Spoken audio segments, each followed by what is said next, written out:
against all of my teeth.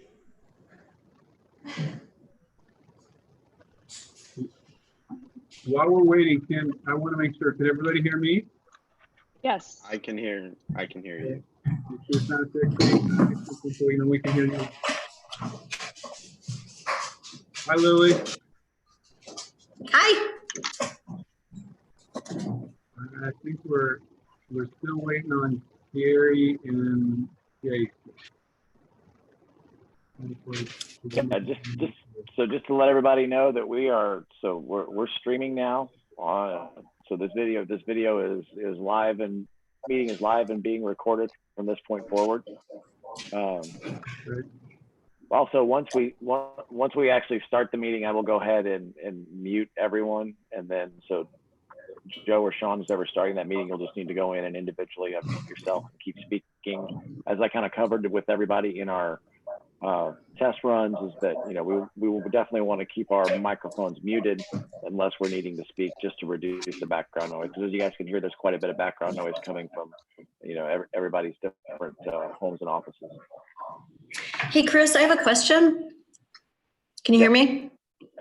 So if I want to refer to my documents on board docs, because usually I have hard copies and I don't, what happens when I switch over to board docs? I know you guys can see me, but there's no way for me to see everybody when I'm looking at board docs.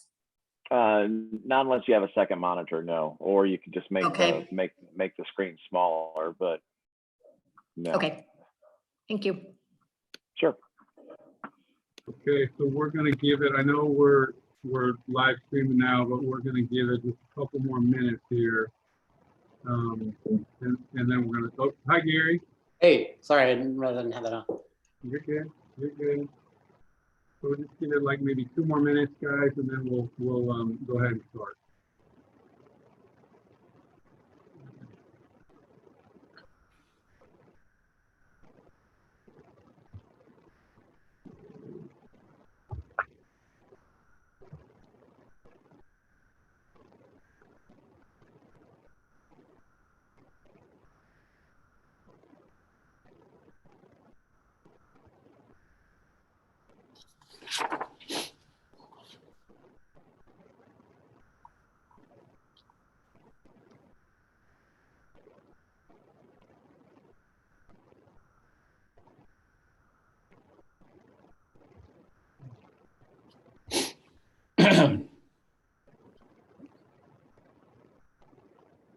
If everybody's back, is everybody scrolling through everybody's picture? Lily back, Adam's not back though. But Adam, okay. Guys, I think we're going to go ahead and just get started, just because we are live streaming it for the sake of time. So we will go ahead and start the meeting. Adequate notice, albeit virtual, for this virtual meeting has been given. We're actually going to, I know it might seem silly, but we're going to do the Pledge of Allegiance just to kind of honor the how we always start. So Sean's got a flag. So I'm going to stand up and we're all going to do the Pledge of Allegiance to start real quick. So I pledge allegiance to the flag of the United States of America and to the republic for which it stands, one nation, under God, indivisible, with liberty and justice for all. Awesome, thank you. Appreciate that. I will say that we do have a lot of public comments. We actually have 20 public comments that we're going to read into the, yes, I know, hey guys, we're going to read into the record. Before that, though, I just want to say thank you to everybody, and kind of a particular thanks to Sean and the administration. This is incredibly unprecedented and trying time, and I thought maybe I'd even start us out with, I think, an interesting quote from Maya Angelou, and I just want to read it. It says, "During bad circumstances, which is the human inheritance, you must decide not to be reduced. You have your humanity, and you must not allow anything to reduce that. We are obliged to know we are global citizens. Disasters remind us we are world citizens, whether we like it or not." So I just wanted to share that with everybody to start. And having said that, we'll move to public comment.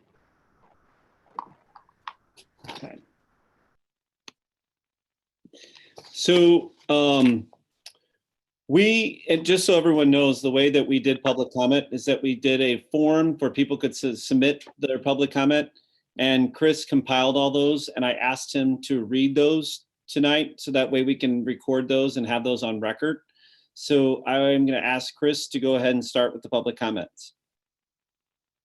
All right, thanks. I'm going to go ahead and just do this without video because it'll be easier for me to actually keep all this up on my screen. So our first comment is from Robin Frankel, and her comment is as follows. I realize that distance learning has begun, but not all children will receive an equal amount of parental support and resources to thrive. I have 3 questions. 1, considering the very real possibility that school will not resume in the final quarter, when will the Board of Education have a plan in place to ensure that students, particularly in primary grades K through 3, will receive adequate instruction to prepare them for the next grade level? 2, will children begin next school year in the same grade they are currently in?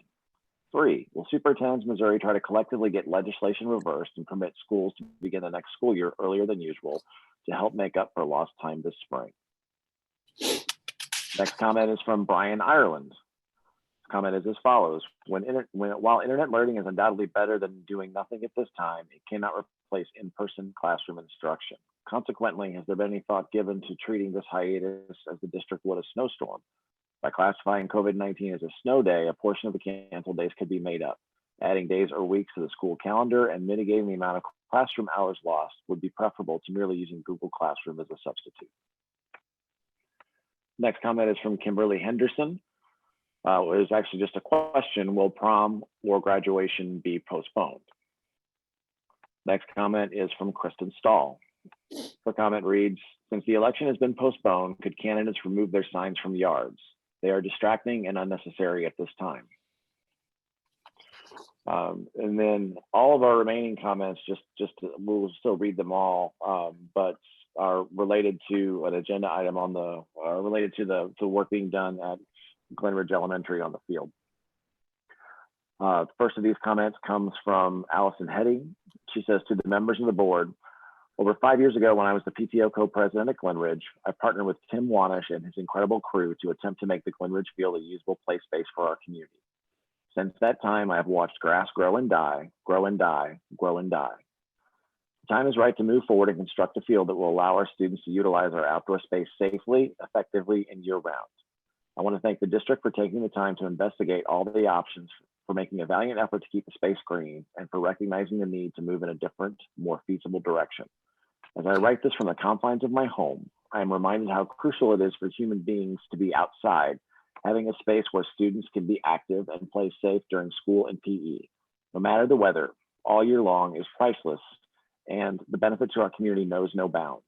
I trust the district to educate and care for my children each day and know that every decision about the design of this field has been centered around what is best for students. I've been waiting a long time for this day to come, and I thank you wholeheartedly for your support.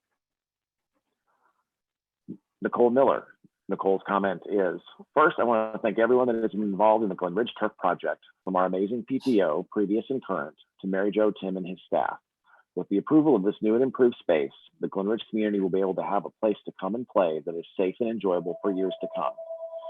As a PE teacher, I know we will utilize this with our students, which will help decrease the volume of students in the gym and give us the opportunity to enjoy the outdoors more often than we can now.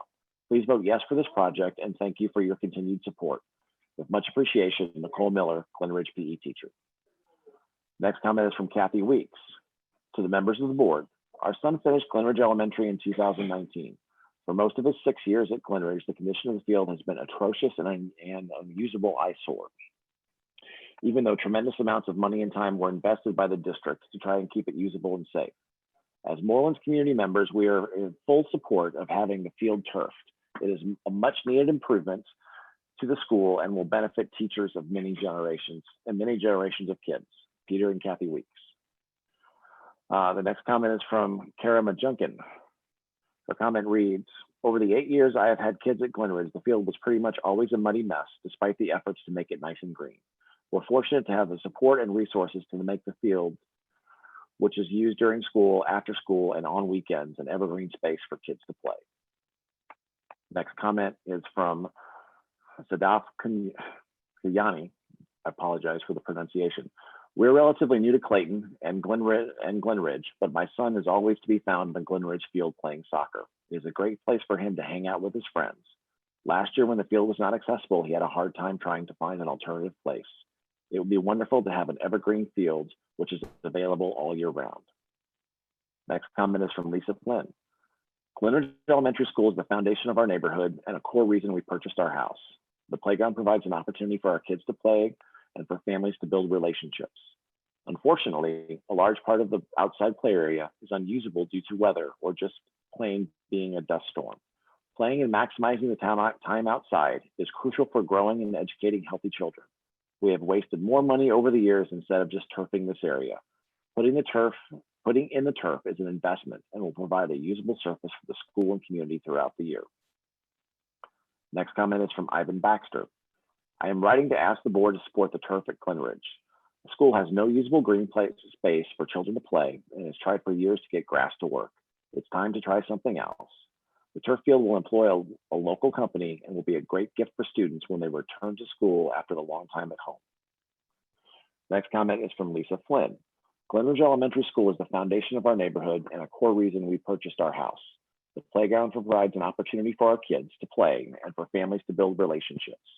Unfortunately, a large part of the outside play area is unusable due to weather or just plain being a dust storm. I think this is a resubmitted comment from earlier. I'll finish reading it. Playing and maximizing the time outside is critical for growing and educating healthy children. We have wasted more money over the years instead of just turfing this area. Putting in the turf is an investment and will provide a usable space for the school and community throughout the year. The next comment is from Mary Bauer. To the members of the board, thank you for your time and effort during this trying time. I am making this statement on behalf of Liz McCandless, Joanna Dismore, Kathy Weeks, Jackie Starville, and myself, Mary Bauer, regarding the artificial turf field and our experiences within the community as we have worked together on this project. Our goal from the start has been to transform the Glenridge field from its current state into a safe and usable green space with state-of-the-art turf. These necessary upgrades will ensure students and teachers have a low-maintenance, high-quality space for active play for years to come. We have hosted parent coffees, surveyed teachers, and held an open house. And we have had tremendous support for transforming this field through the use of artificial turf. We repeatedly heard frustration from parents regarding the current field and its uneven and unsafe state for active play. Additionally, we currently see kids digging in the sand on the field, exacerbating these issues. These poor field conditions then lead to the kids playing multiple sports on the blacktop instead. It's so frustrating to be a parent watching kickball, soccer, basketball, football, and any open play happening on the blacktop next to the large field where they should be playing some of these games. Parents also feel the field is currently greatly underutilized for PE purposes for these same reasons and due to wet field conditions, all of which would be greatly reduced with turf. Concerns for the current field have been an ongoing issue as numerous attempts have been made to keep grass on the field, but unfortunately none of these have worked and continue to suck time and money in a losing battle. The amount of use this field gets does not allow for grass growth and recovery, and this is with the limited use it gets now and with the field being closed and fenced off all summer. During our discussions, the only topic of concern was regarding infill or pellets used in some artificial turf. Those concerns were mitigated when we noted that the turf that would be utilized is a non-infill synthetic turf. Parents would love to have a safe and level field for kids to run and play on without concerns of uneven surfaces causing injuries. The turf is vital to offer our children the best experiences possible from a play and safety standpoint. We appreciate your support and desire to give our students the best experiences, both in the classroom and in their outdoor spaces. The next comment is from David Gardner. Although our boys are now in middle school and high school, we fully support the initiative to convert the Glenridge soccer field to turf. It should have been done years ago and will save on current and future Glenridge students far better than the current grass field. Next comment is from Molly Poe Potts. My family can't wait for the field. It's so important to us that we can finally use that space. And from what I understand, it will save the district time and money in the long term to no longer have to maintain an empty lot. This is going to be used every day by the entire community. We cannot wait for it to go in. It would be extremely disappointing if this wasn't funded, voted against. especially in this current environment. We all need to do whatever we can to bring our community together. Next comment is from Tyler Johns. Please vote yes for the approval of the turf field at Glenridge. It is what we need. It's a great long-term investment that will provide a better experience for our students and community. Thank you. Next comment is from Heather Johns. I am in full support of a turf field at Glenridge. Please vote yes. It is a good long-term investment financially for the students, teachers, and neighborhood.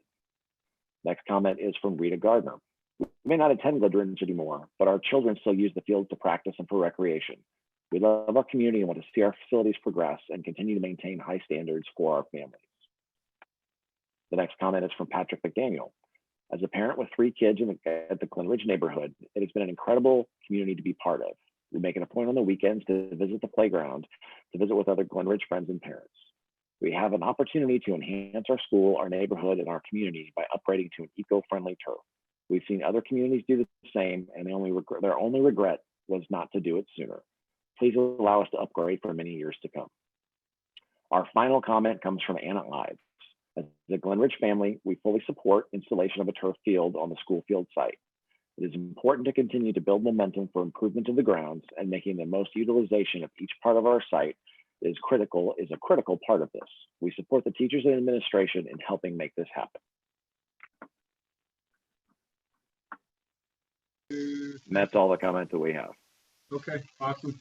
Thank you. So we're going to move to Superintendent Communications. Okay. Can you hear me? Okay. Okay. All right. Well, thank you so much for everyone's flexibility as we're having this virtual meeting.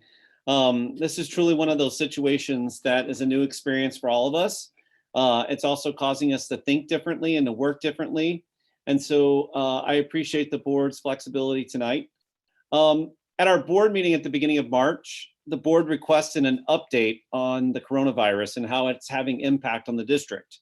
And at that time, I had no idea that we would be at this point with the closure of our school buildings and launching a continued learning plan.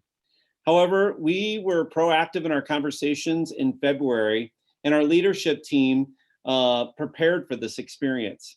And I want to publicly thank our central office team and our principals for their dedication, ingenuity, and their selflessness as we develop this plan. And I also want to say thank you to our families because they are in new roles in their homes, and they have been really, really supportive through this whole process as well. So the purpose of my superintendent communications is to kind of give you a current reality of where we are. And then I also just want to put the caveat is like, this is the reality right now. And in another day, something could change, or in a few hours. So I just wanted to make sure that people know that these things are changing. And then this is going to be a little different than what we've done in the past with superintendent communications. I'm going to read what we're doing, but if you have a clarifying question or something that you wanted to put out there, just let me know at the end, okay? So at this point, our school buildings are closed until April 22nd, but our district is still open for learning. This timeline, it could be extended beyond April 22nd, but that timeline is also aligned with the stay-home order that was put out by St. Louis City and County. And all the school districts in St. Louis County and City are adhering to that order. Over spring break, we deployed 1,700 devices to our students. K through second grade students got iPads. Third grade through eighth grade received Chromebooks. And students at the high school already had devices, the Chromebooks. Our technology department has been amazing because we now have a system for making sure that all of our students have a device to have this continued learning, but also our technology department is supporting all of those devices across our entire community. That deployment was quite a process, and want to say thank you to Jeff and Milena because they made it happen and felt really positively about it. During spring break, all of the devices were cleaned by our facilities department and labeled with an asset number, and then a name was put on all of the devices. So a student's name and the asset number was on the device, because although we want to make sure our students have these devices, this is an investment, and we want to protect our investment and make sure we know who has all of our devices. We're using the Google Classroom platform, which many of our students and teachers already use. they were able to upload videos and assignments through Google Classroom. Today, I had an opportunity with Milena to tour our elementary classrooms, so able to go in and see what is happening. I saw teachers doing video lessons. I saw students who were responding to assignments. I saw some of our teachers who were giving our students some of our specialist teachers giving them choices in terms of physical activity. It was quite impressive in terms of the amount of work and information that's in these Google Classrooms. Now, the Google Classroom suite is asynchronous in that they can put out this information, the students can respond back. But we also have Google Meet, which is allowing teachers to be synchronous with the students. So that way they can do conferring with the students. They can still do small reading groups with the students. We also know that our support people such as our nurses, our counselors, our social workers are still going to meet with students through that. So there is going to be some opportunity for live in either instruction or conferring with the students. We have been using both district resources and community resources to make sure that all of our families have internet connections. So we were able to provide hotspots to all of our students who needed them, or we were able to get them connected with local services that were going to be able to give temporary internet support. At this time, we have grab and go lunches and breakfast, lunch and breakfast system at Captain Elementary each day from 10:45 to 12:45, where anyone in the community can come and grab a lunch and breakfast. We have decided to move that to Monday, Wednesday, and Fridays, so that way our families don't have to come up so often, and they are able to get food for those 2 days. And we're also making sure that we have our regular food pantry families in the same system, so that way we're continuing the needs that we had in place before this all happened. One of the other things we did was our student services department did a needs assessment, determine what other specific needs our families needed beyond just meals. So it might mean maybe some check-ins around developing schedules or just social emotional needs. And our nurses and counselors and social workers are also providing that support as well as our EL teachers for families that are English as a second language. So this week, today was actually the first day of our continued learning. It was the first day we were able to launch it. Our focus is on routines and completing assignments and providing feedback. And some people might ask the question about what are we doing for grades, because that's also something that's out there. Our goal right now is to get into the routine and get established with the system. At this point, we're at hold harmless, meaning that our students' grades are not going to be negatively impacted. However, we are developing some criteria and having conversations about grading, because if we're having some extended time, an extended closure, we're going to be thinking about how we can be proactive about making sure we're providing students the credit that they need. All the buildings have been thoroughly cleaned during this closure. Most of everyone in the department, all of our departments and all of our buildings are working remotely. And we still have people on facilities on a rotation schedule who are coming in and making sure our buildings are clean, but also making sure that they're inspecting our buildings in case there's a leak or something that might happen. So we do have a regular staff that's coming in. We have a few people in central office who are coming in one at a time to make sure that we have support for our technical needs, and also making sure we have people in the business office to take care of paying the bills and making sure we're taking care of payroll. So one of the other things that's putting in, I feel like we've done a really great job with our communication. I want to say thank you to Chris and his department, because I feel like the communication, we've worked to be very clear. We've developed a website that is an abundance of resources. It's claytonschools.net/continued learning. And I also am very impressed with our principals, because they've been very thoughtful about making sure they are creating normalcy for our students. So having a regular newsletter that's going out each week to our families, but also our principals are doing some things like having the Pledge of Allegiance and doing birthdays and putting videos out there to make sure that we're giving a kind of a sense of normalcy for our students. The other thing that is, there's a reality that there's things that are going to be very disappointing about this situation. And one of those is prom. And we had to cancel prom. And we're being very thoughtful about not saying right now postponing that prom because we don't know the reality of the timeline of this. And so our high school administration is working to think about what is a way that we can celebrate our seniors and do something for our seniors once this is all over. So it's not that we are going to postpone it to another date, but we're going to figure something out that's going to be a celebration for our students in some way. We've canceled field trips that have extended through May because some of the things that we first of all, we need to make sure that we don't know what the timeline is going to be.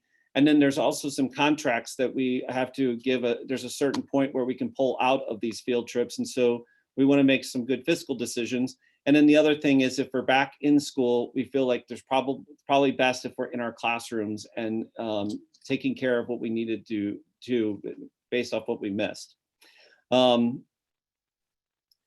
So at this point, athletics is on hold and we're during this closure. What's ironic is Adzik Field is finished. So we have this beautiful field now that we're not able to use. Sorry, Adam. We also have our playgrounds closed at this point. We have signs throughout the district so that way people aren't using them. And we'll make sure that those are cleaned as well before students return. I think I shared with you that DESE has canceled all of our state mandated assessments that usually take place in April and May. So we're not going to have our MAP test and we're not going to have our end of course examinations. And then I also wanted you to know that some people have asked about filling positions. We still have positions that are open for next year. And so our human resources department is working to have a creative type of process that is going to allow us to have video interviews and a different types of performance events that are going to allow us to maintain that focus of getting the very best people for our classrooms. The one thing I will have to say about this is that sometimes people will take a situation like this and kind of be disappointed about it or kind of woe is me about it. And I will say that our teachers have taken such a positive attitude and have said that they are going to do whatever it takes to make this the best situation possible. And I have been so impressed by the positivity that our teachers demonstrated and also their level of creativity and hope that they've put into this process. So I actually think that we're going to be stronger because of this. And it's terrible that we're going through this situation, but I feel that we're a district that has come together. I feel completely so fortunate to work with the administrative team that I have right now because our collective efficacy is so high right now. We feel like we can accomplish anything and nothing is impossible for us in what we've done over the last 2 weeks. And I feel like it's all about what is in the best interest of our students. And so that is where we are. That's our current reality. Next time I talk to you, it might be something else. So I just want people to realize that we are giving our heart and soul to this situation. And I really feel proud of where we are with it. Thank you, Sean. Really appreciate that. So I think what I'm going to do, just because if we all unmute at the same time and try to talk, it'll be mayhem. So I'm literally just going to go around the horn and ask you if you have a clarifying question for Sean. And I'm going to do that with various items tonight too, because otherwise, again, I think it's not going to work. So Gary, I'm going to start with you. Do you have any clarifying questions about this update? Sean, you may have said this and I missed it, but are principals or is anybody in the buildings kind of on a regular basis to be part of the process of building out these materials that the teachers are putting out, or is everybody literally working from home on this? I'm sorry if I missed that. Everyone is. Can you hear me? Everyone is working from home, and that includes our administrators. But what we've put into place is that if people need to get into the buildings because teachers might realize I need this for a demonstration or I might need these materials, We've told them to contact the building principals and they will be able to get them into the buildings. The building principals still have access to the schools, but we're wanting people to work remotely and adhere to that stay home order. I will say that I have been in this building each day, but there are probably going to be days that I'm going to work from home as well. Thank you, Gary. So I'm going to move to Kristen. Kristen, any clarifying questions? Okay, none from Kristen. Lily, any clarifying questions? Yes, I have one. Sean, have you and the team given thought to if any of our students, staff, or parents of our students are to get sick with the virus and/or seriously ill? Kind of how are you going to be tracking that? Are you going to be communicating that? Thoughts about how to deal with the actual illness if that happens within our community? Yes. So in some of our communications, we have asked people to, report, but that's something that we are going to beef up a little bit because we know that there's going to be more cases that are going to come prevalent. And so we want to make sure that we're tracking that. I will say that we've had families who have said that they've traveled, they're going to self-quarantine. They just wanted us to be aware. A lot of people have been very upfront about self-reporting. And so we are trying to track that as much as possible. Amy, do you have any questions, clarifying questions? I just want to thank everybody for all of the hard work. I know the admin and the teachers have been working day and night to make this happen. So thank you. And nobody's had a break. So we all appreciate it very much. And that's all. Jason, you got any clarifying questions? No, I don't have any. Can you all hear me? Yes, we can. Yeah, no, I don't have any clarifying questions. Okay, great. Stacy, do you have any?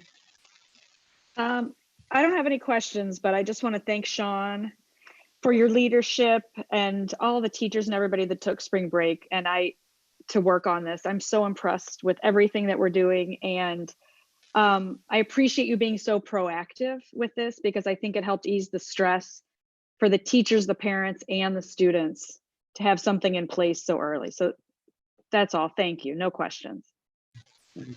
Adam, do you have any questions? No, I don't have any questions. Okay, awesome. Sean, I don't have any questions. Again, I just want to also offer my thanks and praise to you and the administration. It's hard going out there every day and doing all the planning that you're doing. So thanks. A very thorough report, and kudos to you, the administrative team, and all the teachers and staff for doing such a great job. Thank you. Yeah, so thanks. Okay, so we're going to move to student rep update. Adam, do you have anything for us? Yeah, sure.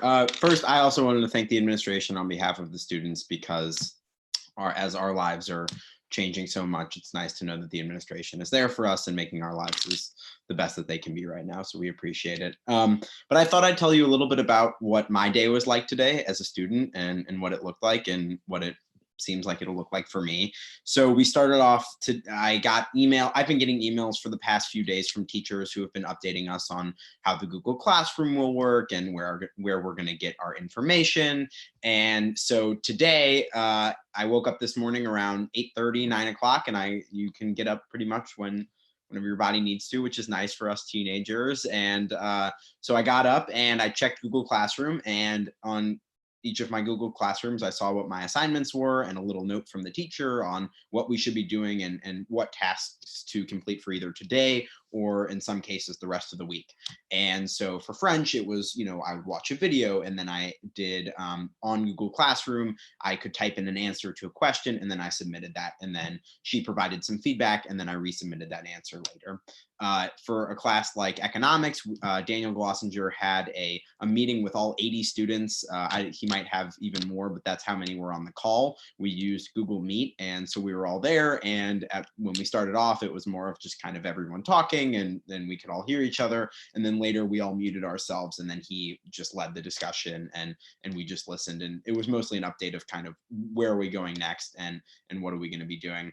And on that note, even in economics, we're in all of our classes, one of the things that Dr. Gachewski has told us is he really wants us to focus on the learning as a whole, but in addition, looking at how we can look at current events. And I know that in economics, that's something that we're going to be looking at, is how Corona is affecting economics here and across the world. So it's really interesting being able to get an opportunity to look at some information that we normally wouldn't have time in our day to look at.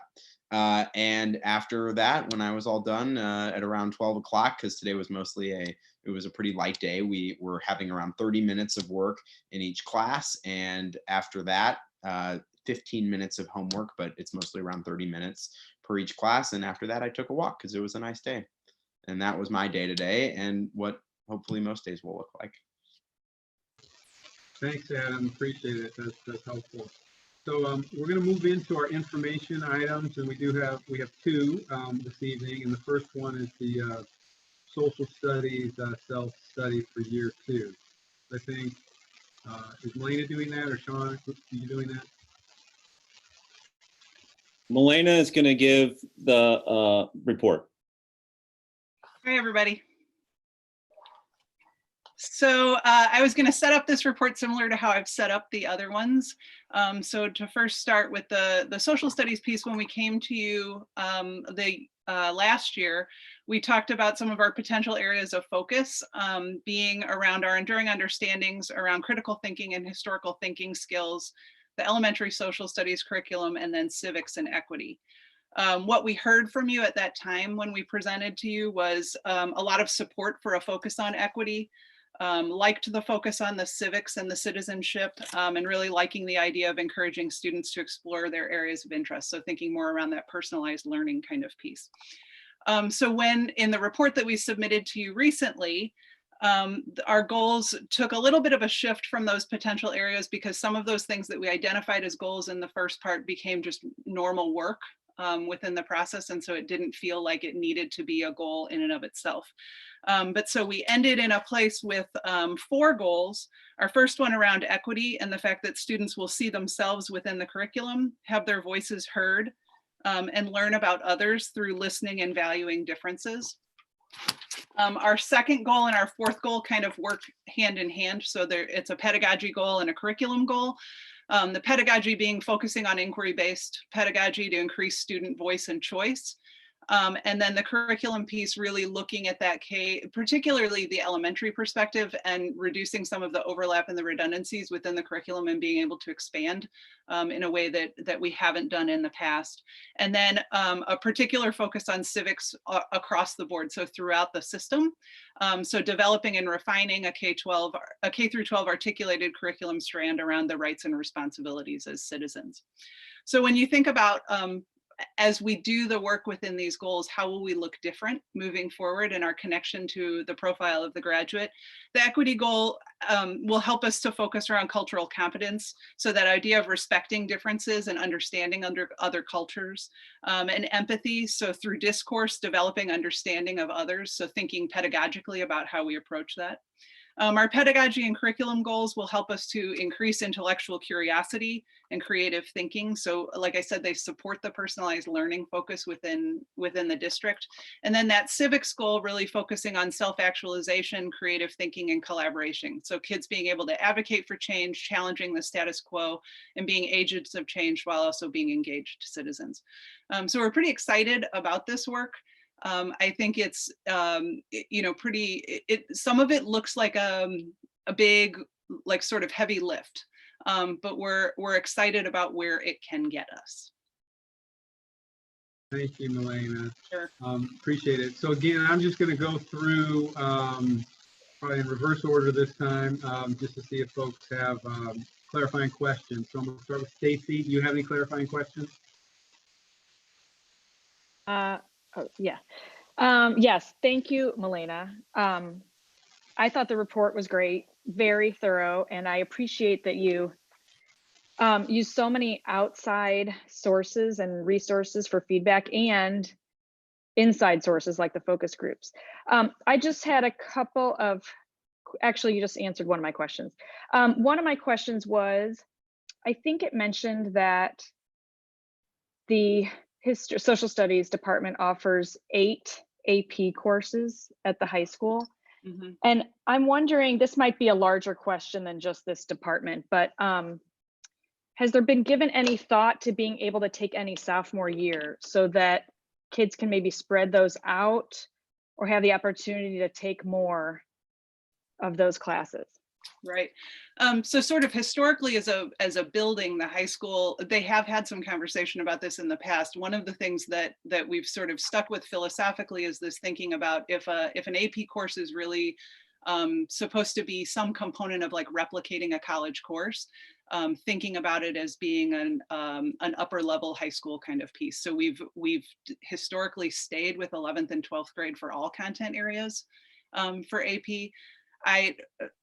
It could always be something that Dan and his leadership team could continue to talk about. We've had most recently, about 2 years ago, we started to have a little bit of conversation about that and still stayed with that philosophy at that time. Okay, thank you. Awesome. Adam, do you have any clarifying questions? No, thanks, Melena. Sure.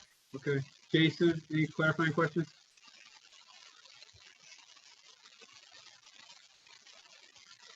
You can't, Jason, you're on mute. We can't hear you.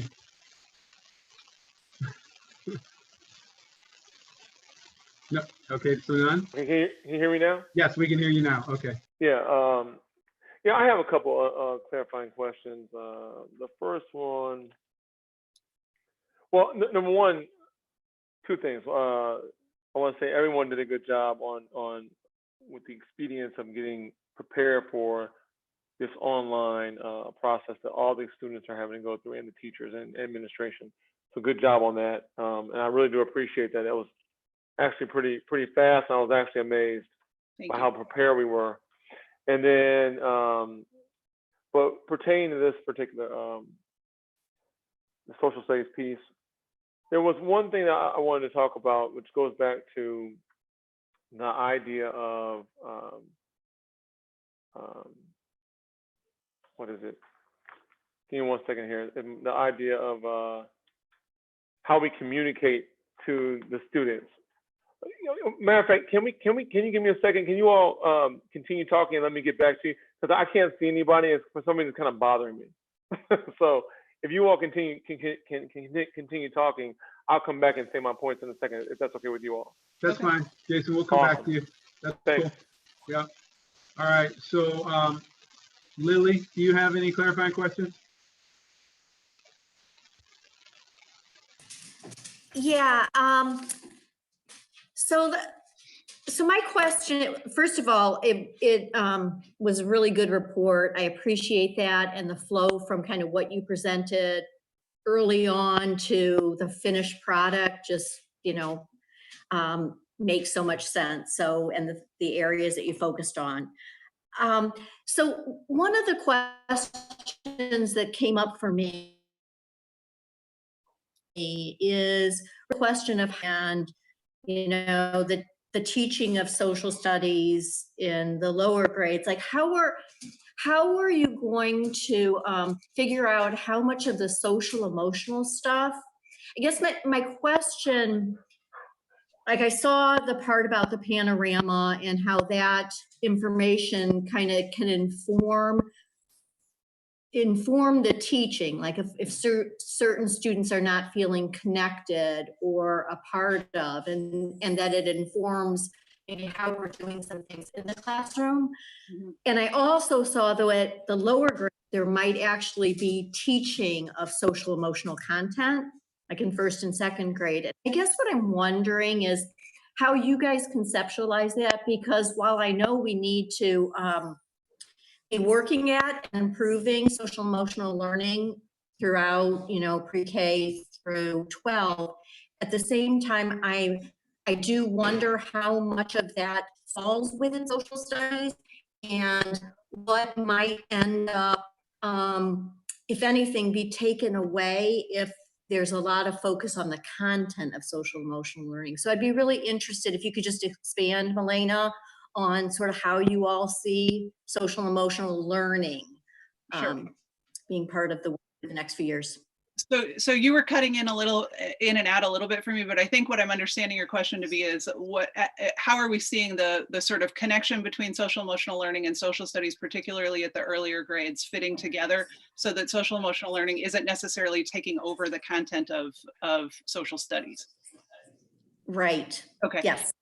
So there are a couple things to talk about, and you know, Sean and I had made the decision to not have the coordinators here with me, so I'm going to answer this at sort of a very high level, but then we could always get a much more specific answer for you from Paul if you don't feel like I'm getting where I'm going. But some of what we've been thinking about is, like, currently within our kindergarten and our first grade social studies content, there's a lot of overlap, and the big focus within those two grade levels is around community.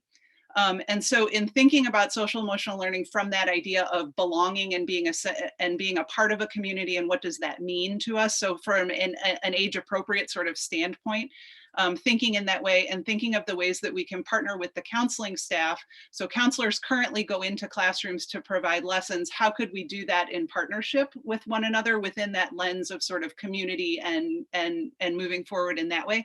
Like, that's one of the ways that we've been thinking about this. But that kindergarten and first grade and first and second are sort of the places that we're seeing that that we're just recognizing that we have overlap in that content, that there's places to pull back a little from social studies. And so in the development of those lessons, we would still be developing through a social studies lens, but thinking about how we build some of those other sort of social emotional competencies within that that development of those units. Great. It's like weird when people get muted. I'm like, yeah. Thank you, Milena. Yeah. Amy, do you have any questions? Any clarifying questions? Hi. Yeah, thank you for the report. I really liked it. And I thought it was great, that focus group that we did. I really loved that a lot. And I would encourage us to do that more, and to be getting the kids' input to see how we could enhance all of our curriculums. So it was good to get their feedback on that. So the one thing I saw missing from this report is I didn't know if, you know, other than teaching Holocaust, and I don't know what grade that's in, if the Jewish population is represented anywhere in our curriculum, and if you guys have given any thought to that, given that we have such a large Jewish population in Clayton. Okay. So what I'm going to do with, I don't actually know, like you said, beyond the Holocaust, what are the things that we teach? I'm sure that we do. That would be a question that I would direct to Paul to sort of give us some more specifics, and then I can get back to you with his response to that, because he'll have a much clearer picture of sort of where those places exist within the content. Great. Thank you. Kristen, do you have any clarifying questions? Hi, everyone. Actually, I don't have any clarifying questions. I just wanted to reiterate that social studies always does a great job of really looking at constructive criticism and welcoming that feedback and that opportunity to push them and to do better. And it goes along with the whole Clayton way of never settling, always trying to see what we can do to be better. And I really appreciate that the social studies group really does that well. They've done such a great job with the dual teaching this year, and I appreciate and understand at the high school level anyway how many students choose to take history, and they don't take the minimal, they choose above and beyond, and sometimes 2 or 3 history classes in a year. And I think that says a lot about the department, and I really appreciate the way that this is heading, and think that the intentness on pedagogy and equity and civics is going to make a brilliant curriculum for the next several years. So thank you. Thank you. Thank you. Gary, do you have any clarifying questions? Sure, thanks, Joe. Milena, I was wondering about the, oh, I can't remember the names now, the folks who came and did the equity review. Yeah, Rob and Maxine. Yep, I wondered if you had any, they kind of broke this down into curriculum and climate and strengths and weaknesses. What did you think about what they observed and how they categorized those things as strengths and weaknesses? And how do you think that maybe fits into, or maybe it's a little open-ended, do you think that is sort of a good representation of where we are in equity questions and looking at that issue generally? Right. I think they were, I think sort of how Kristen was talking about the social studies department being open to this feedback. When Paul came to me to talk about Rob and Maxine being the people to come and do this work, some of it because of both of them had been educators in Ladue, so they sort of understand a similar system to ours. They both were willing to come and sort of cast a critical eye. And one of the things, I've said this to you all before when we've had outside consultants, one of the things that I say to the consultants is, we really want you to be honest with us because we're only going to grow from you being honest. Like, we're not looking for you to come and tell us how great we are. And I think Rob and Maxine did a really nice job with that, of being able to look at and sort of pinpoint very specific things that then hopefully you're seeing the connection to the goals that we developed.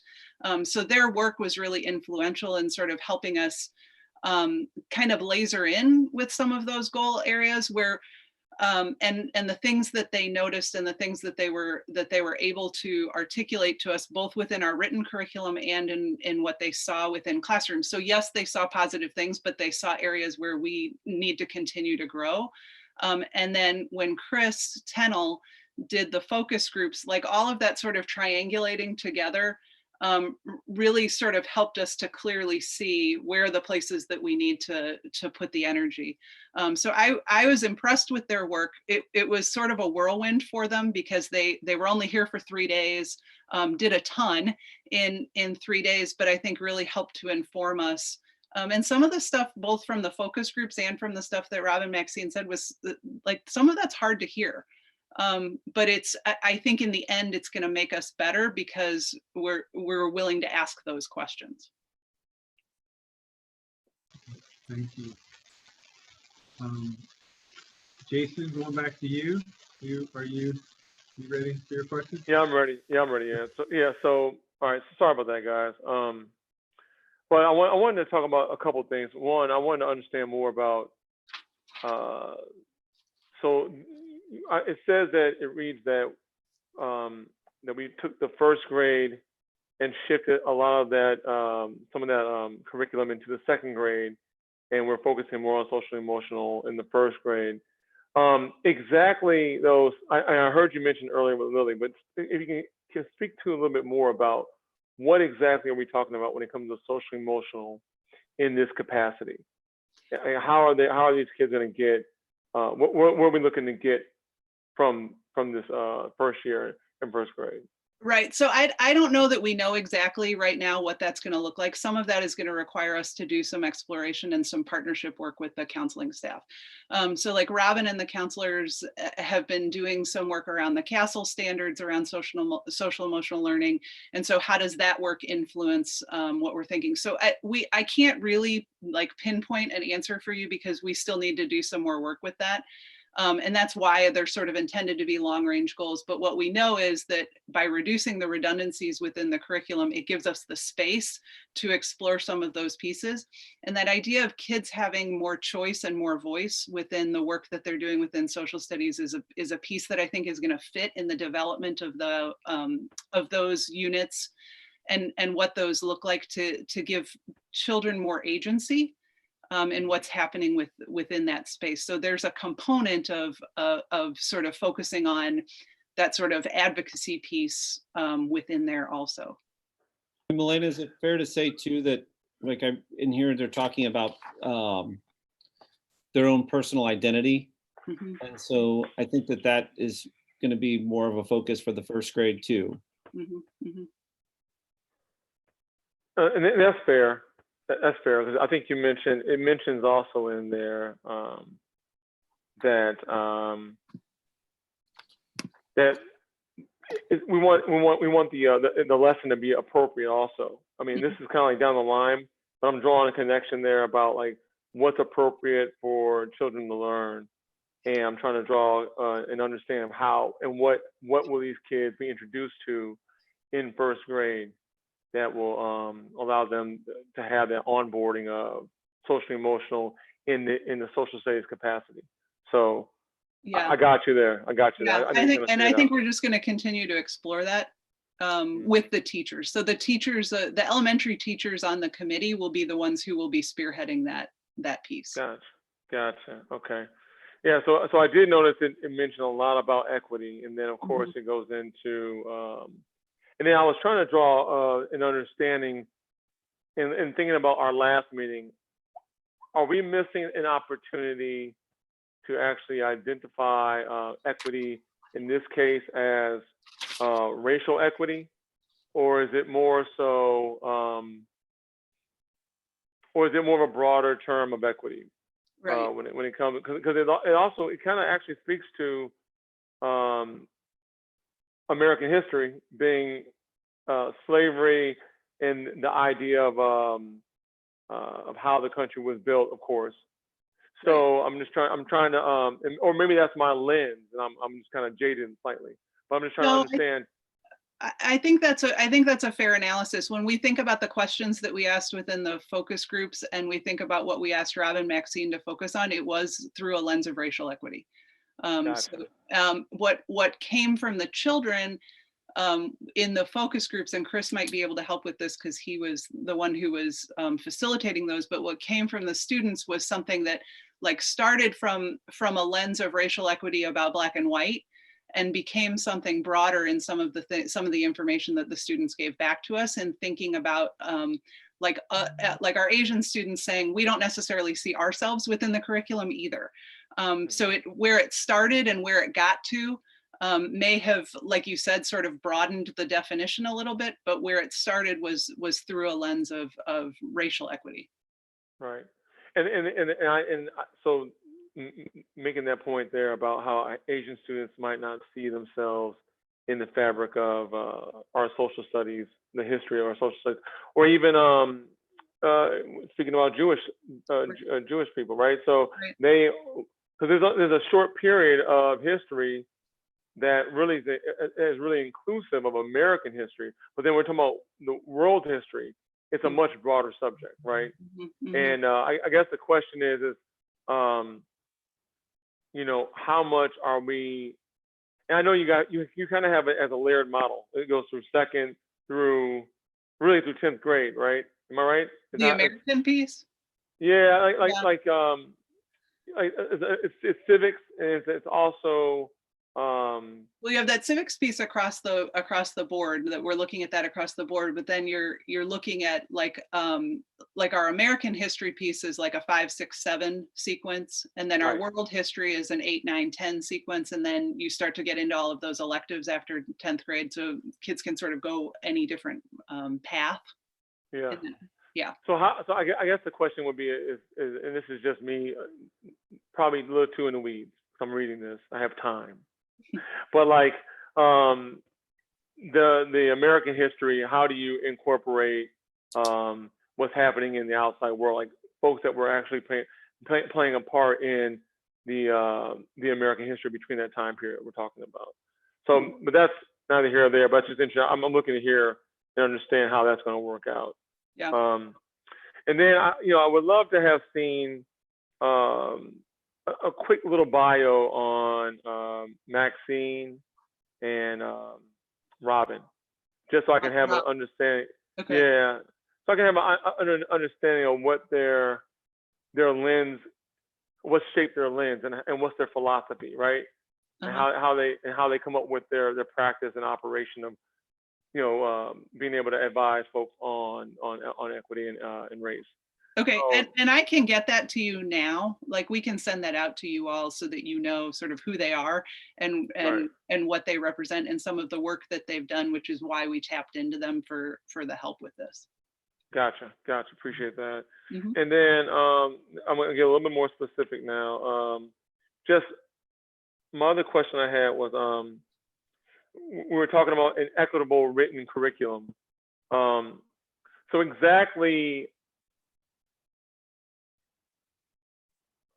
like, what is an equitable written curriculum? And I'm thinking about, like, also about what some of the students said when they met with Robin and Maxine. How they felt like it was always from the deprecating side of history. Never really as someone who was an integral part of building it from a positive perspective. So I guess the question would be is, do we have the resource, human resource capacity? Like, do the teachers have the capacity to actually teach from that perspective? And then the other question would be is, how do we ensure that if teachers haven't, if they don't believe in this, if they haven't had the experience of thinking this way and being this way, and then all of a sudden asked to teach a certain way, because, you know, a lot of us grew up a certain way. We all learn American history or history a certain way through a certain lens. How do we ensure there's a fidelity to that, to the idea of an equitable curriculum? Right. And I think that's where we're going to have to tap into outside resources to help us with that. I do think we have some components within the district, but I think in order for us to really grow in that way, we're going to have to lean on some help in doing some professional development and involving other people besides the people that are within our system. Gotcha. Okay, that's fair too. And I didn't think we had an answer, but I do like the idea that we are. This is the delta, right? We're this constant delta. We're trying to evolve and make this a really robust social studies program. So yeah. Go ahead. Yeah, you want to? Okay. You got more, Jason? You got more questions or no? Yeah, I got. It's just two more. Just finish your two, and then we'll come back to you, Lily. Okay, it was related to what he was just asking. Okay. Oh, go ahead. You want to I was just going to ask, yeah, did you put in the budget for the professional development? Is so part of the consideration around the racial equity or the racial building that? Great. Yeah, so it's within my department budget. It's so, you know how we've talked before about when we go through these reviews, then I start to shift money from departments that were using things to this. So like Paul started to consider what would that look like to bring in people to help support us with that. And so when he submitted his budget to me for next year, he's got that in there. Okay, Jason, go ahead. Yeah, well, this is actually the last question, actually, and it's kind of specific, but it's on page 9. At the bottom of the page, there's where it says number 3. I'm pulling it up on my phone right now. Hold on real fast. So I don't have page numbers on the like I'm looking on my computer screen, so we may have to negotiate what that means. But no problem. Here, I'm gonna show it to you. I can show it to you. So it's action steps. Oh, you can't see that. Oh, yeah. Okay. But it's action steps and it's under like the equity goal. The action steps under the equity goal. Yeah, I'm not sure. Yeah, I think it's under the equity. Yep, goal 1, equity, right? Yep, exactly. And then it's at the bottom of the page, and it's action steps. So it's improvement strategy, and it's number 3. And it says improve after school club to advance African American students in AP classes. Initial effort, so that's what it says. It reads that. It reads improve after school club to advance African American students in AP classes. And my question is, when you all read that or when you wrote that, does that seem? It seems like it's from a deficit model, but I want to make sure I understand it correctly what I'm reading here. But it seems like that we're trying to prepare African American students to be in this class. But my question is, are we going into it looking as if to say there's a deficit and we're trying to get them up there, or is it, or how should we be looking at this? Right. I don't, that wasn't the intent of how he wrote it. What he was thinking about it was more in thinking, and maybe Chris, maybe you can help me with this because you talked with that group. We have a group of students that meets on a regular basis, almost as a because there's a small population of African American students currently in these AP classes, so they meet together as almost like almost like a friendship group kind of group. It's less about academics and it's more about like them being able to talk and work with one another. Chris, are you there? Yeah, I'm here. The audio was cutting in and out when I heard Chris, maybe you, and then I lost the next probably 8 or 10 words. So I didn't hear. We were talking about the group, the AP group that Paul works with, that you did had the conversation with, and thinking about, like, Jason's concern was that the way that the action step is written in here feels like it's coming from a deficit model, to say that the way that we wrote it was improving after school clubs to advance African American students in AP classes. And so I was hoping that you could shed sort of a little bit of light of how that group talks about, like, what the work is that they do when they meet with one another. Yeah, I mean, I wouldn't consider improve. Yeah, I wouldn't see that as a deficit model. I mean, my experience was just kind of meeting with them once when we sat to do the focus group. But I mean, as you were saying earlier on, I mean, it's definitely a group that comes together for for a number of different things, and including working together and studying together academically. So I think that the idea was to provide just an opportunity, and I mean, I'm speaking about this with reasonably limited knowledge at this point, but was to provide an opportunity for those students who are in this cohort of these AP classes to get together and not only work with each other and help each other improve academically, but also just to kind of form just this sense of community and bond together.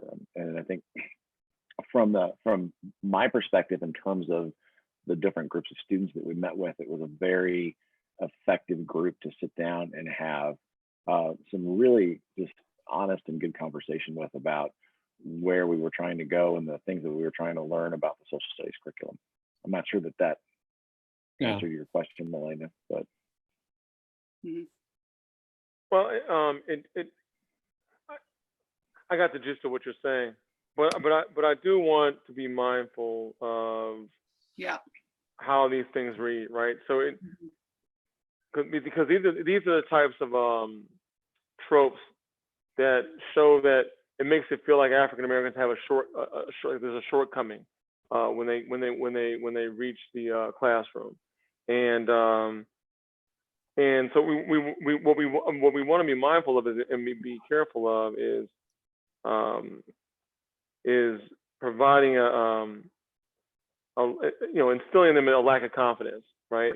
Right. But really I guess the question is, and look, this is not me trying to be a watchdog, and every time you write something, I'm like, hey, this is what this says.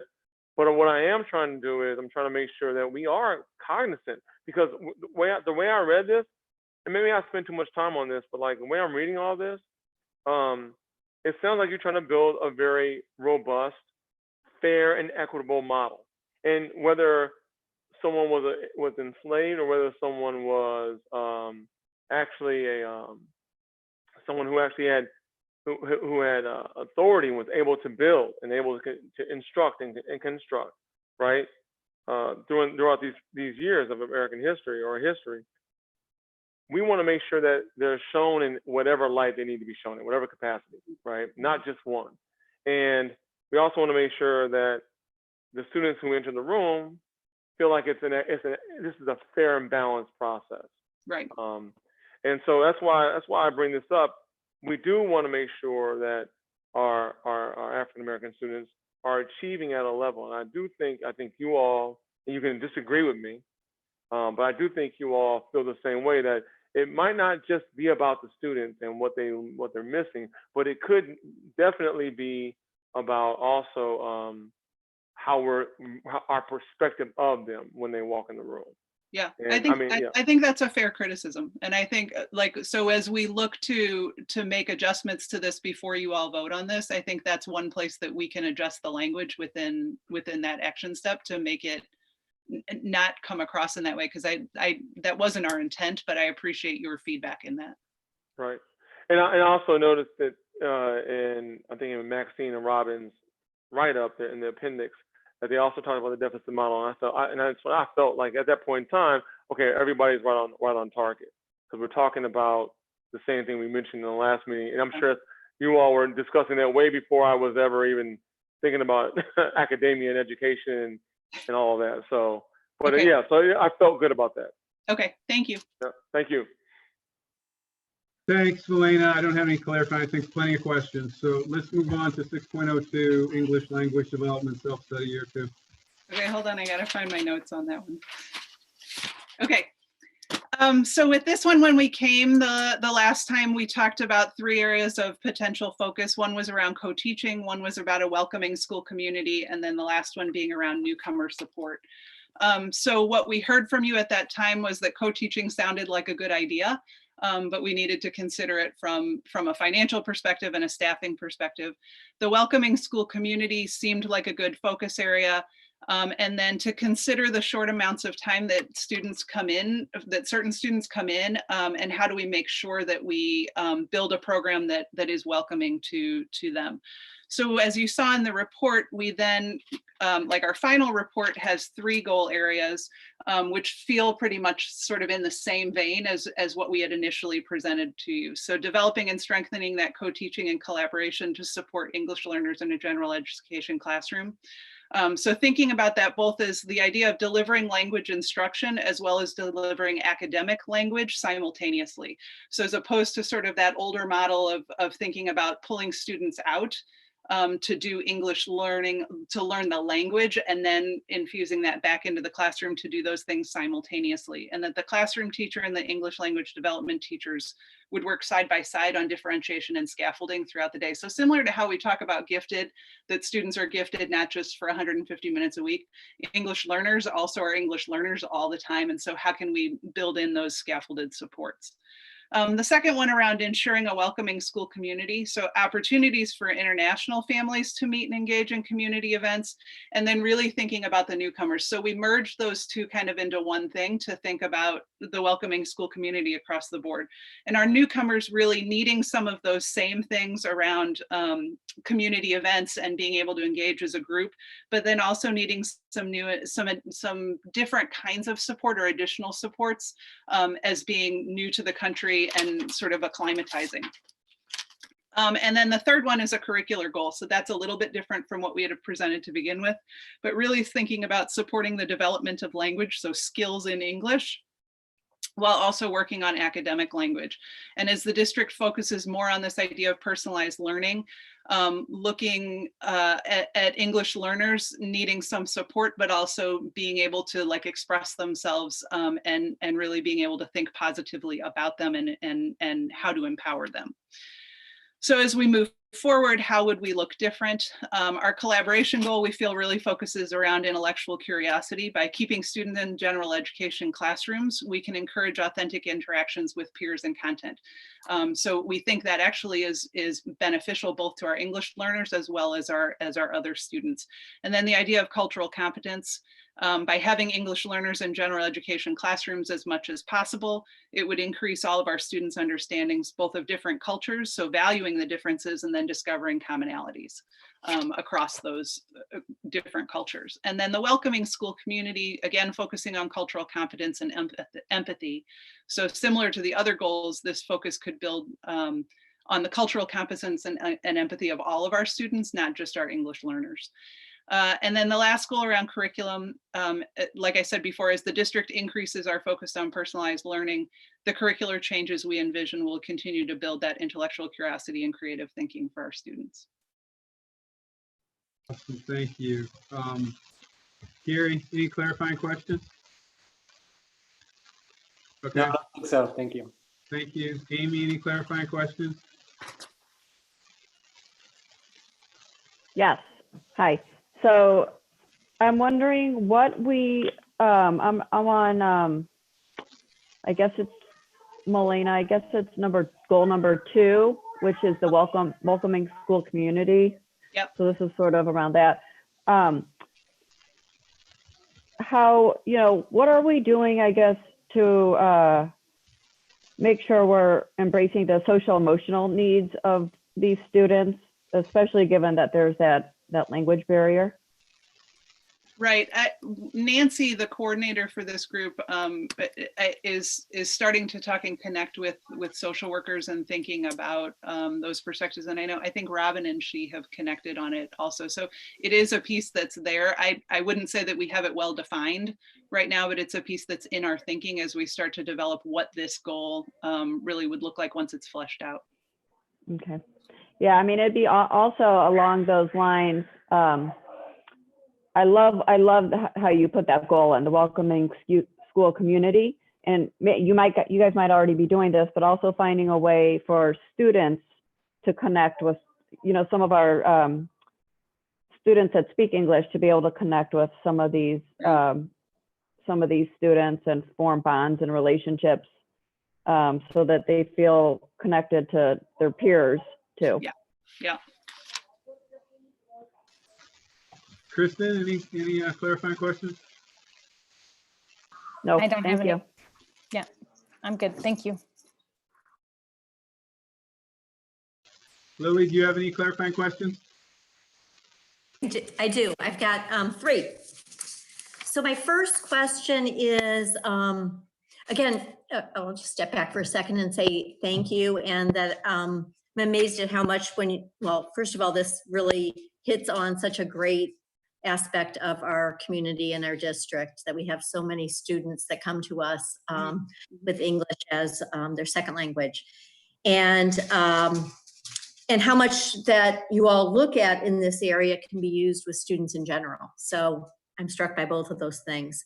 My three questions. One is, I noticed on the testing piece that science, I'm going to ask you kind of what your thoughts are, that within science, that we had like 60% of the students in that category testing basic or below basic. And if you have any thoughts about that and ideas of kind of addressing it, or are you concerned about it, or do you think that's just kind of the nature? There's some component, I feel like, of looking at that test as when I think about that idea of academic language, that there's some component of that test that feels pretty heavy on academic language. And so it's probably a place for us to explore, thinking through that. You also are dealing with a different N value, because we only test in 5th grade and 8th grade in science. And so you're looking at sort of a different size of population when you're talking about that. So that may not be, it could be a comparable number of students in that sense. Do you know what I mean? But because we presented it as percentages, it may look like that. Yeah, and I just noticed, and I don't need to hear all that as long as you all are kind of looking at it and paying attention, because compared to the other subject areas, there wasn't that. Like math, the students are doing really well. So that was one thing. The second question I have is about the collaborative teaching. And I see that I got it right, that there's no impact on budget, right? Kind of what you were recommending is not. So go ahead. Sorry, finish what you're going to say. I would have thought from reading that you would be coming to us saying, hey, we really could use some more staff in this area. And so my question was going to be, am I getting that right, that you're not recommending any additional staffing? And was there a process that you guys talked about it where maybe the teaching staff or the principals are saying, hey, I think we could use more staff, and this is a place where central office or you said, we got to figure out a way to do it without doing that? Right. I guess I'm wondering about that piece. Sure. So we have started to move in this direction of the collaborative teaching model already. And so started to have fewer pull-out classes of English learners and more of the push-in piece. Like with other reports that are related to curriculum, I always walk a fine line with this. Like, I don't feel like staffing falls into a curriculum report. So the way that we worded it within this is, as we think to expand this, we're going to have to make some decisions from from a district-wide standpoint, looking at it from a larger perspective of staffing as a whole. And so as we look at staffing as a whole as a central office team, this is one of the things that's a component of that conversation. And then we start to talk about how we prioritize our work. So it's not to say that we wouldn't necessarily need additional staffing. I think as we grow the program, we're going to have to continue to talk about what does that look like, because I think to get to a point of really what we're thinking with this collaborative piece, we probably are going to have to talk about staffing. So can I just add something to that too, is that I would agree with everything that Elena said, but also over the years, we've also looked at how we use our staffing differently than we've done in the past. Like we had someone at one school, and so we look at our staff being a group that supports all of our students. And so we have people from the high school that will help at the elementary school. So we've looked at how do we utilize our staff based off where a need is necessary. So we've been thoughtful about that. But I would echo what Milena said. It doesn't necessarily mean that we won't ask for additional staffing if that need would arise. I'm glad to hear that, because I think if that is what would be best for students, I think the board needs to kind of hear about that. And then my last point is really just kind of a recommendation that you might have already considered with the goal number 2 about welcoming. I think within that, I saw that you're going to have parents be speakers. I think that's a great idea. I wonder if it'd be worth figuring out some way in which to use volunteers. And I think it would have to be built in where you have some staff members sort of figuring out and coordinating that. But that might be a really good way of kind of asking for the wider community to be able to assist with that. So just something to think about. Yeah. That's it. Thank you. Thank you. Thanks. Stacy, do you have any questions? I do, thank you. My first question is about that first goal collaboration also. And I love the idea of more of the push in as opposed to the pull out for the reasons that you said earlier. But I'm wondering, our content area and regular classroom teachers and specialists, have they received or will they receive any specific professional development around this? Or are you expecting our EL teachers to kind of guide them? So there's what we've been trying to do over the past couple of years is being able to look at clustering students differently within classrooms. And so in the places where we've been able to cluster, then what we've tried to do in sort of hand in hand with that is have the English language teacher and the classroom teacher attend some professional development together, particularly around the area of co-teaching with EL students in mind.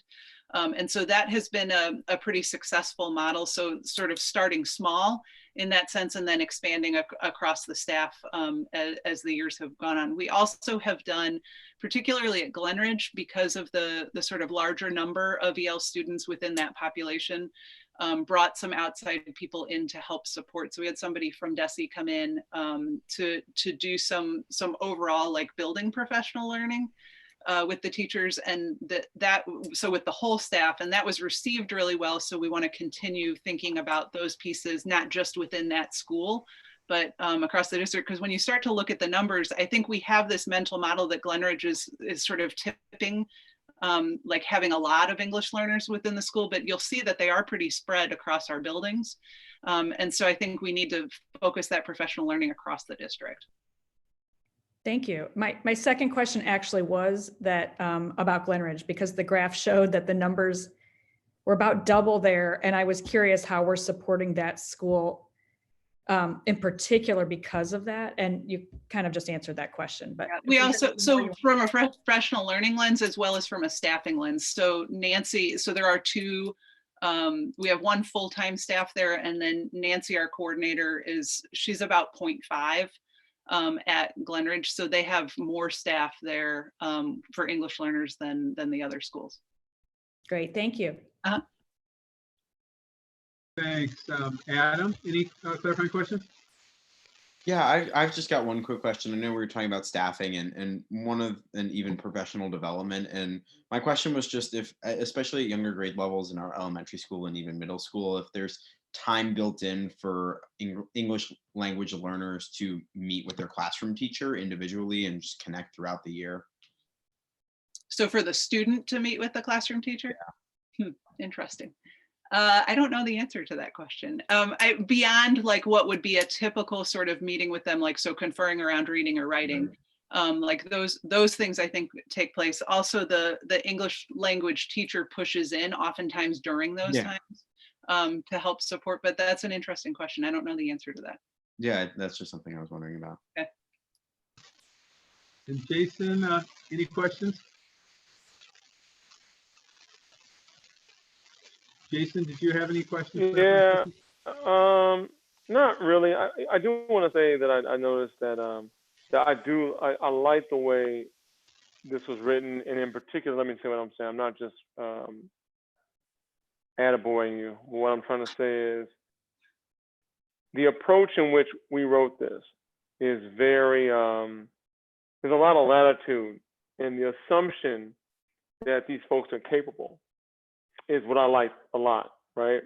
The assumption that they're capable and they can contribute and that they're smart is what I like a lot. And I just want to make sure that this is the theme across most of our types of curriculums when we're dealing with everybody when it comes to diversity. Because this is if I read this, in a vacuum, I would think that this is an excellent place to be, and that everyone's treated this way. So I just want to make sure that this is kind of the model, the tone that we're trying to set, what we're trying to convey to people when they're reading stuff like this. But yeah, no, good job. This is good. I mean, yeah, I didn't have. I mean, otherwise it was. I did have a question about what was there a need for more support, and is there a cost? But then I drew a conclusion saying you might not know yet. Right. And you may have capacity within the teachers, and there's always, I know that when we're doing something different, there's always a learning curve, and there's an initial cost. But once you have experience and you have a rhythm, you're able to reduce costs. Reduce costs because your expenses, that is, because you have a rhythm and you have a certain way of doing things. So I know we're not there yet, so that's why I guess we'll find out over time. Okay. So, thank you. Thanks. All right. Thank you very much, Melena. We appreciate it. Thank you. So we're moving on to 7.01, which is policy JHCD, administration of medications to students. Who is that? So that's going to be Robin, and I'm going to ask Robin just to kind of give a quick overview before we see if the board has any questions pertaining to this policy. This is the first read. Actually, for JHCD, this is the second Oh, read. yeah, I'm sorry. Yeah, this was the one about the CBD oil and the designees of who would be administering medications. So yeah, this policy JHCD is the administration of medications to students. I just wanted to highlight 3 things that have changed since the first read based on our board meeting last month where you provided feedback. So I just wanted to bring your attention to page 4 in the held harmless paragraph. We added an addition to the second sentence about the qualified employee, and we included some examples of who that designated person might be. So you can see that it says now and may include, but is not limited to, an administrator, teacher, paraprofessional, office staff member, or nurse designee. The language before that change, when I collaborated with our district attorney about it, she had said that part was lifted straight from state law, and she advised that we maintain that language in this policy. The second one I wanted to bring to your attention was on page 6 in the version that I had provided you with during the first read, that medical marijuana and CBD oil paragraph, that last sentence, when applicable, district staff will administer. That sentence should have appeared as struck out of the document, and during the first read it was not, so that has been corrected.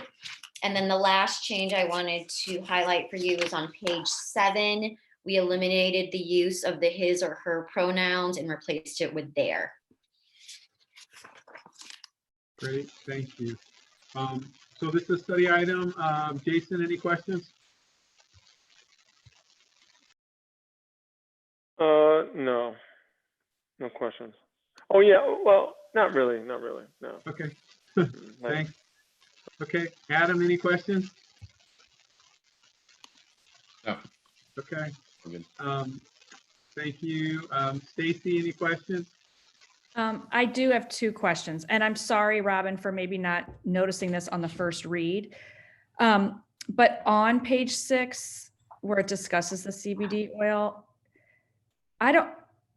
CBD comes in many forms, not just oil. So I don't know if we want to expand that or if we are allowed to take out the word oil, but I think that gets so specific. And so that concerned me a little bit. Oh, okay, so your suggestion is to maybe say, or CBD infused products? Yeah, I think that would be better because Okay, it comes in many forms, not just oil. okay. And also the added part on page 4 where you were adding the other designees. Right. I did think of, what about coaches? Should we list, is that someone that we should list also? We can Or add that if you guys would like. Covers it. Yeah, I mean, it's just, it's a sample list that we put together. These were examples of people who are often, the next in line. And you're right. I mean, coaches are absolutely informed of what students' needs are, particularly if they're asthmatic or have any other exercise-induced medical conditions. And so, yes, I'm happy to add that as well. Okay. Thank you. Thanks. Lily, any questions? No. Thanks. Gary, any questions? My only thing I was going to point out is in that same paragraph that Stacy was just talking about, this may just be a formatting thing with the way that it's uploaded or whatever, but that second line, it's like reads as one long word smushed together. So we're coming back with this anyway, right? We're not voting on this right now. So Correct. might as well fix whatever is weird. So. Amy, any questions? Nope. Okay, thanks. Kristen, any questions? No. Great, thanks. Okay. Thank you. Thank you, Robin. Appreciate it. So we're moving, Sean, I think, to checkout. So, I mean, there's really no checkout. I mean, the checkout with the policy, we will make sure that we are including coaches, and then we'll also make sure that we're saying infused products, and then we'll fix that formatting. In terms of the things that I want to follow up with social studies and the world language, making sure that we're answering that question around Jewish students and history with Jewish culture. We're going to follow up with the bios around our consultants. And then also looking at the language and making sure that we're not using deficit type of language in our writing. And so we're going to changing that third action step to make sure that we're really, it's really indicating what we're truly doing versus looking at deficit. And also, what I also heard too is that throughout these, although we don't align like staffing with the curriculum reports, is that we need to be cognizant of, like, if we're going to be promoting and doing these things that are going to be changing the way we teach, do we have the right resources in terms of human capital? And so we would bring those back to the board as well. But that's all I had about that. Thank you. So we're going to move to action items then. So the first action item is 8.01, approval of policy DJFA, which is federal programs and projects. So could you read, Gary, for us the motion? I can. 8.01, I move that the Board of Education approve policy DJFA, federal programs and projects as submitted. Is there a thank you. Awesome. So it's been moved and seconded. Are there any questions or comments? I'm not going to go through everybody. I'm just going to ask if there are any questions or comments. Unmute and speak. Okay. Having heard none, I guess what everybody's going to need to do is unmute because I'm going to ask for a voice vote. So all in favor? Aye. Aye. Aye. Any opposed? Okay, thank you. It passes unanimously. So we'll move to 8.02, which is approval of policy DEA, revenue from tax sources. 8.02, I move that the Board of Education approve policy DEA, revenue from tax sources as submitted. Second. Okay, it's been moved and seconded. Any questions or comments? Okay, all in favor? Aye. Aye. Any opposed? Okay, it passes unanimously. Thank you. 8.03, which is the Glenridge synthetic turf, turf bid, excuse me. 8.03, I move that the Board of Education approve the bid from Byrne and Jones for $151,000 plus funding for the alternate turf AT755 at $8,000, $1,000 estimate for permanent field lines, and a 10% contingency budget for unforeseen conditions. Second. Okay, it's been moved and seconded. Any comments or questions on this one? Okay, all in favor? Aye. Aye. Aye. Aye. Aye. Any opposed? Okay, it passes unanimously. Thank you. So 8.04, which is approval of policy DEA, which is revenue from tax sources. 8.04, I move that the Board of Education approve. Hold on. Is Okay, it- sorry. Are we doing repeating? I'm sorry. You said 8.04, right? Yeah. IKE? I think it's written wrong on here. I think there's a mistake on the, I'm sorry, can you hear me? Oh, you're right. Yeah, I Yes, hear I can. I'm sorry, Sean. No, it's okay. I think it's written wrong on the agenda. It should be approval of policy IKE, promotion, acceleration, retention. Gary, do you have that in front of you? Well, That's what the agenda, I think that's right. Yeah, it's just on the summary one, it's incorrect. Okay, yeah, I'm reading from the agenda, but Thank you. okay, all right. to try that again. Okay, yeah. So go, 8.05 approval of policy IKE, promotion, acceleration, and retention. 8.04, but yeah. Yeah. Sorry. I move that the Board of Education approve policy IKE, promotion, acceleration, and retention of students as submitted. Second. Aye. Okay, it's been moved and Second. seconded. Any comments or questions? All right, all in favor? Aye. Aye. Aye. Any Aye. opposed? Okay, it passes unanimously. So then, and I guess the one I printed out last night was wrong. So it's 8.05 approval of policy IKF, graduation requirements. Yep, that's right. 8.05, I move that the Board of Education approve policy IKF, graduation requirements as submitted. Second. Second. Okay, thank you. It's been moved and seconded. Any comments or questions? Okay, all in favor? Aye. Aye. Any opposed? Okay, it passes unanimously, thanks. So 8.06, approval of policy IGAEB, sexual health instruction. 8.06, I move that the Board of Education approve policy IJAEB, sexual health instruction as submitted. Second. Okay, thank you. It's been moved and seconded. Are there any questions? Okay, All in favor?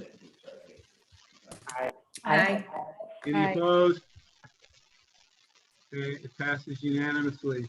So this next one, actually, I have to recuse myself from. So I am literally going to leave the meeting and then somebody is going to maybe text me when you guys are done. I don't know of another way to do it. So I'm going to log out here and Amy, you go ahead.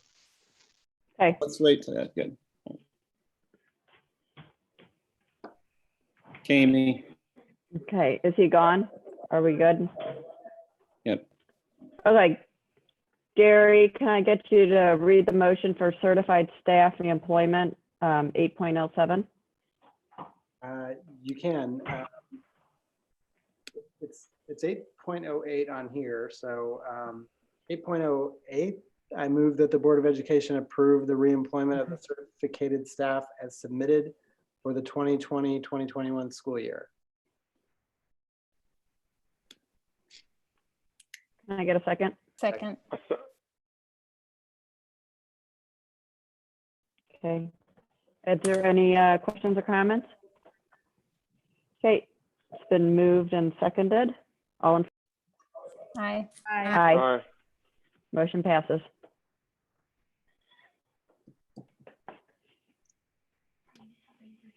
Okay, is somebody gonna? Yeah, I is somebody texted him. texting? I told him to Okay, come good. back.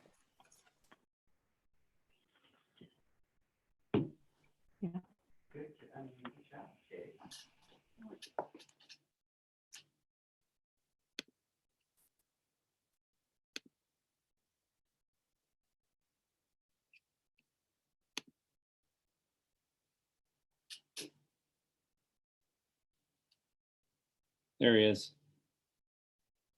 All right, sorry guys, thank you. Okay, so we're moving to the consent agenda.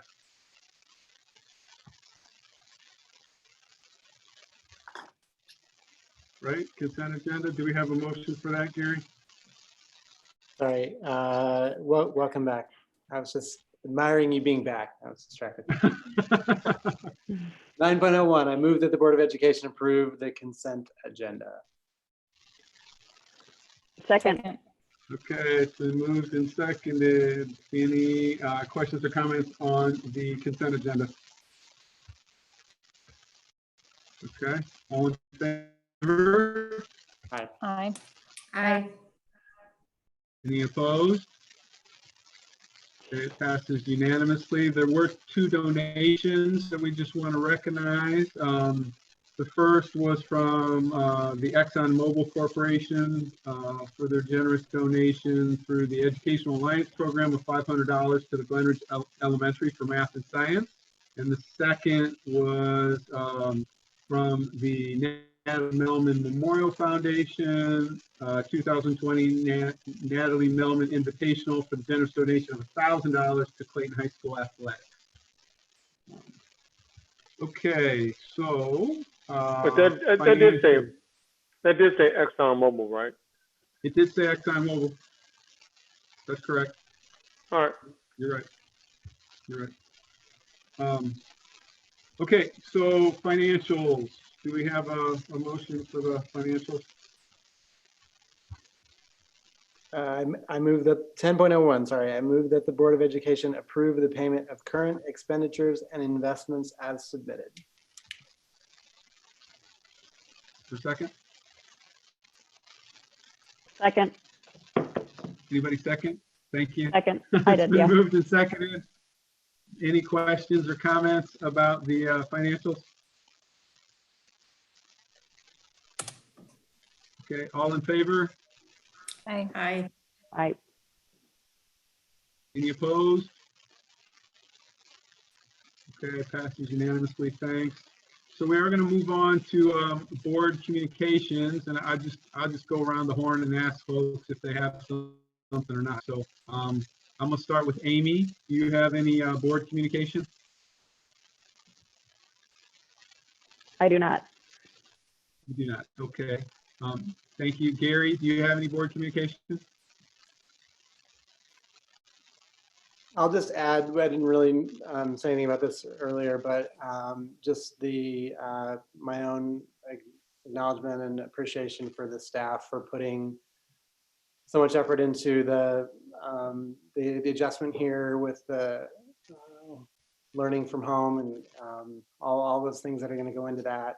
It was interesting to see today how that started and what the kids were doing. And I thought it was really great that we had Adam here to talk about that from his perspective. I can't imagine not having a student telling us what that was like today, but that was really great. So thanks for that, Adam. Okay. Kristen, any board communications? I don't have anything. Thanks. Great, thank you. Jason, any board communications? No. Okay, thank you. Lily, any board communications? No. Thanks. Stacy, any board communications? Nope. Okay. Adam, any board communications?